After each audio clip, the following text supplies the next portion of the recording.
Assalamu alaikum class. So today we will gonna talk about what is basically sociolinguistics. So before starting up with sociolinguistics, let me tell you about what is a language. So the definition of language is an abstract system of symbols and meanings, or we could say method of human communication, either spoken or written, consisting of the use of words in a structured way.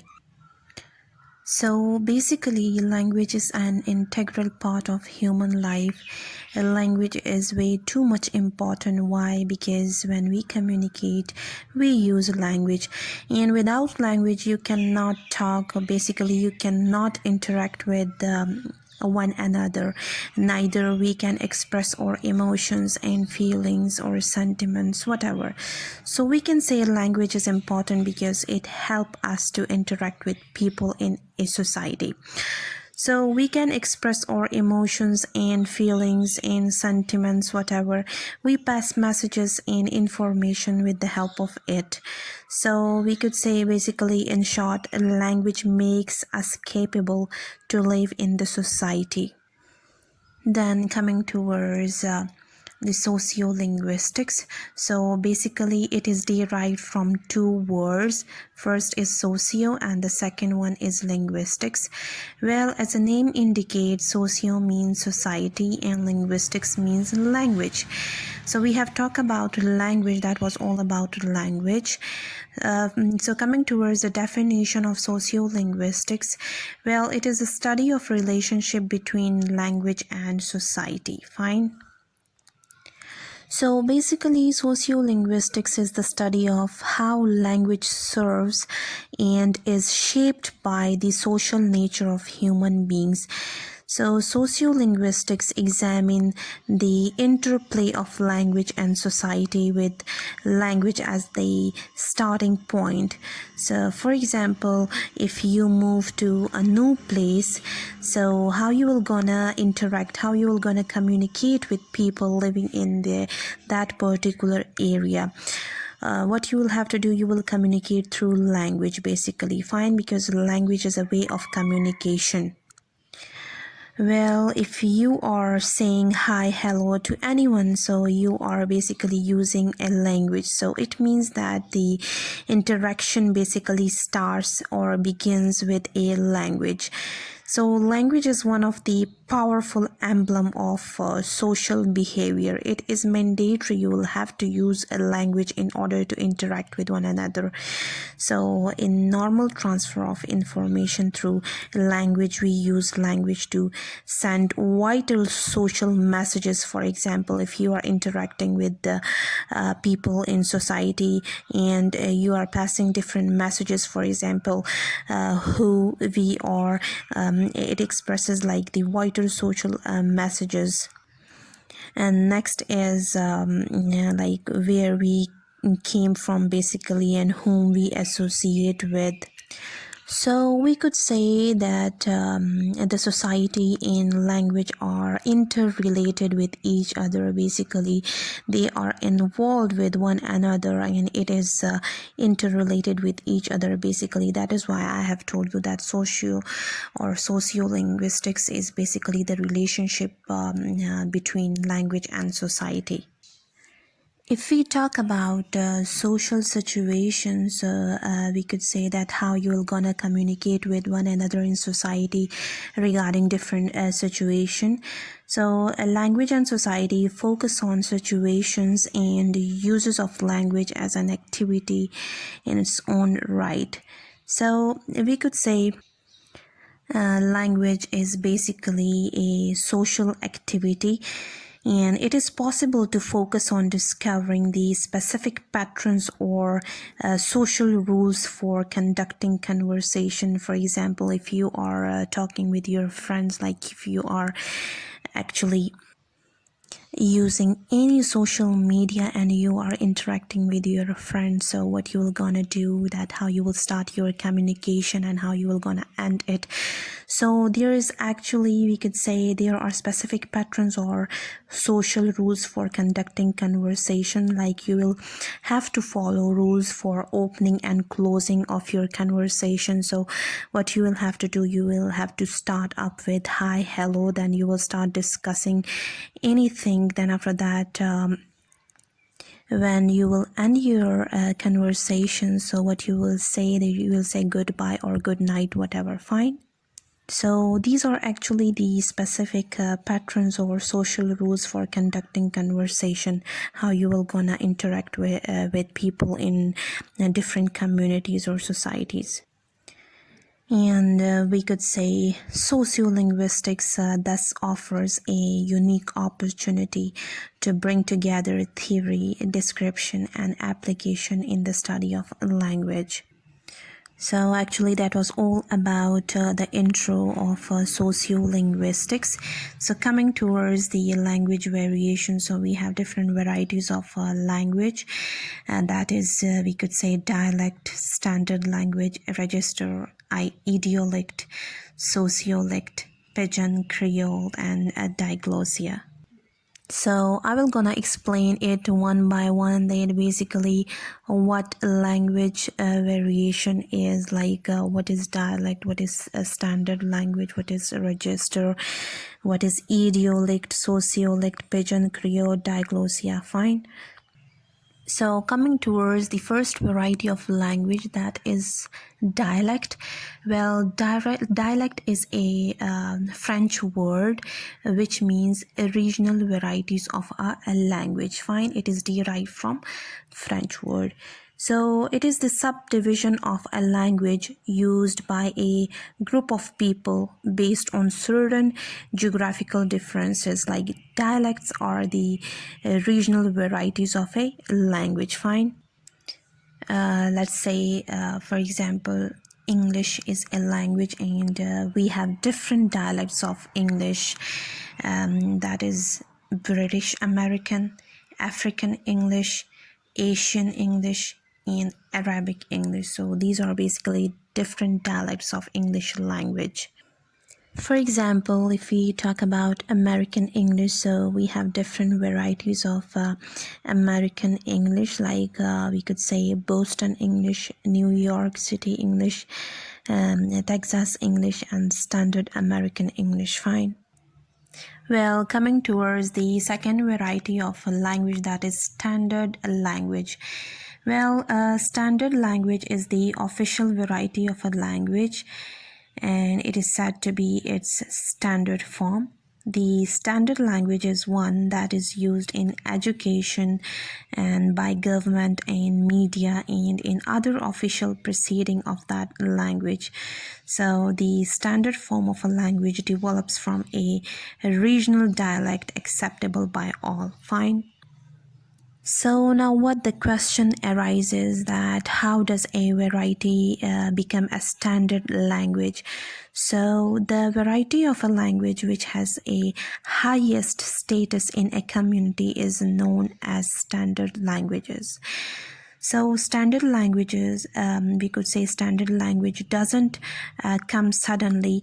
We could say society has to make a process in defining it. So a language becomes standard one after, we could say, codification and acceptance is mandatory. Codification means when language is codified, when it is considered to be standard one.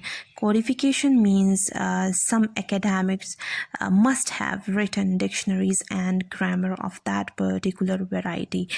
And if we talk about acceptance, so the relevant people of the speech community of a dialect should accept the variety as standard language. Then after that, we could say that a language can become a standard language. Fine. For example, if we talk about Sindhi language, so it is spoken by people living in Sindhi in Indian areas, fine, and it has different varieties that comprises of Northern variety and Southern variety, and it's standardized, or we could say a standard variety is Hyderabadi Sindhi, fine, that is actually acceptable by all, and it is used in education purposes and by government and in other official proceedings in Sindhi language. So basically Hyderabadi Sindhi is the standard language in Sindhi, fine. Well, now coming towards the next variety of language, that is a register. Well, register is the language variety according to the profession or occupation that is basically known as register. This language variety depends on the occasion it is used. Fine. M.A.K. Halliday and R. Hassan in 1976 interpret register as the language features which are typically associated with a configuration of situational features with particular some values. Fine. It means that the language features changes or language varieties changes according to profession to profession or occupation to occupation. For example, if we talk about the language of doctor, so the language of doctor is basically medical language, and the teacher language is different from doctor, using a variety of language, and the students using language is different from teacher, and for example, if you are interacting with family members, so you're gonna use different speech varieties or speech, we could say, language features. So the language features would be different according to the profession or occupation. This is basically known as register. So coming towards the next variety of language, that is idiolect.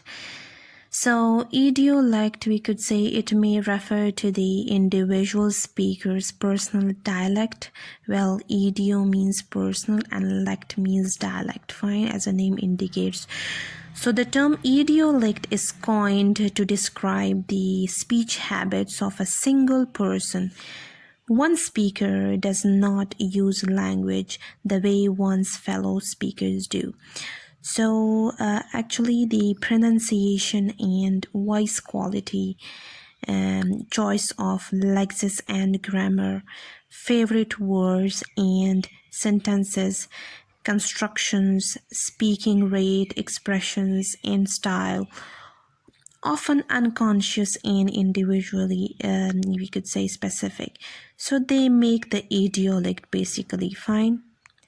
So it means that a single person's speech would be different from other person's speech, fine. Coming towards the next variety of language, that is sociolect. Well, it is a language variety of a particular class. One of these sociologists and philosopher named Peter Trudgill defined sociolect as a variety, or we could say lect, which is thought of as being related to its speaker's social background rather than geographical background. Fine. So, for example, if we talk about the people living in villages and the people living in cities, like we could say rural areas and urban areas, so there we could say speaking style and vocabulary would be different from one another. So this is basically sociolect. Well, if we talk about the next variety of language, that is pidgin, fine. So pidgin refers to the language form that is the mixture of several languages. Pidgin is the simplified speech used for communication between people with their different languages. Well, pidgin flourish in the economic areas of development, and a pidgin, when creolized, become mother tongue of certain community. The other definition of pidgin would be a language which develops as a contact when groups of people who speak different languages come into contact with each other and communicate with the help of a language which is known by every group to some extent. It is basically known as pidgin. Well, pigeons are varieties created for very practical and immediate purposes of communication between people who otherwise would have no common language whatsoever, and learned by one person from another, with the communities concerned as the accepted way of communicating with members of other community. The reason for communication with other people is often trade. A pidgin may be called a trade language, but not all pidgins are restricted to being used as trade languages, nor all the trade languages are pidgins, as English and French are used widely as trade languages in many parts of Africa. So pidgin is a variety specially created for the purpose of communicating with some other groups and not used by one community for communication among themselves. Fine. So the term pidgin basically is thought to come from the English word business. It is also said that pidgin has come from Chinese meaning trade. Fine. For example, if we talk about English language, so it is basically a mixture of different languages. We could say German language, French language, Italian, or a Latin language. Then after that, a specified version came into being, and that is basically in a form of a language. So at first we use simplified speech in order to communicate with different communities, and here we could say that we communicate with different people with their different languages, and after that languages mix together to form specific version. Due to creolization, language develops. Fine. So then after that we could say that we have a specified version, that is English language. Coming towards the next variety of language, that is Creole. So a pidgin, when which has acquired native speakers, is called Creole or Creole language. The process of pidgin turns into a Creole, that is known as creolization, and it is easy to see that how pidgins acquire native speakers, namely by being spoken by couples who have children, and you could say rear them together. And this happened among the African slaves taken to the New World. Usually the sentence structures and vocabulary range of Creole are more complex than those of a pidgin language. So Creoles are classified according to the language from which most of their vocabulary comes. And we could say that Creole is nothing but a language development stage from pidgin to Creole. Fine. And the process of creolization expands the structural and stylistic range of pidgin. Well, coming towards the last variety of language, that is diglossia. So it refers to the situation when two varieties of a language coexist in the same speech community. From the two varieties, one is named as high variety and the other is low variety. So high variety is basically learned from formally in schools and is meant to be used in all the official proceedings and in the literature. While if we talk about low variety, so low variety is used in social surroundings and relatively informal. Fine. If we talk about the status of high variety, so high variety is prestige variety and low variety lacks prestige. Fine. High variety is more beautiful and expressive than low variety, and high variety has considerable body of literature, essential values about culture, but not low variety. Fine. And all the children learn low variety, not high variety. And high variety is we could say tough, and low variety is not that much, because low variety is learned and high variety is taught. And there is always a difference in pronunciation in two varieties. Fine. And there is actually stability in high variety than low variety. So we could say that diglossia is not a problem in a community. It becomes a problem only when there is a desire to regional or social barriers, or it becomes a problem when a need is seen for a unified national language. Diglossia is defined both as low and high varieties of the same language, but writers has extended the term. Fine. So that was all about varieties of a language. So that's all for today. Thank you.